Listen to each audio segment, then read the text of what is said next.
Hey everyone, Zane with you, and today we'll show you how to ship on Whatnot.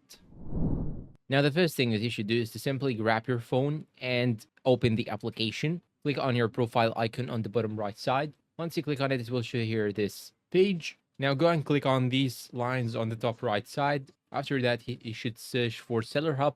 Once you click on Seller Hub, here you can have these options. Go and click on shipping. Then now you will have to click on shipping costs. Then you can choose between seller pays all shipping costs or buyer pays up to set shipping costs or buyer pays all shipping costs. Once you finish, click on save. Now let me show you how to do the same action using the desktop. First, you'll have to go and open the Whatnot application or account on your desktop. Then you should click on your profile icon on the top right side. Once you click on it, you can now have here these options. Simply click on shipments. Then you have all the shipments. You can see them. You can simply check one of these boxes by checking on this box right here.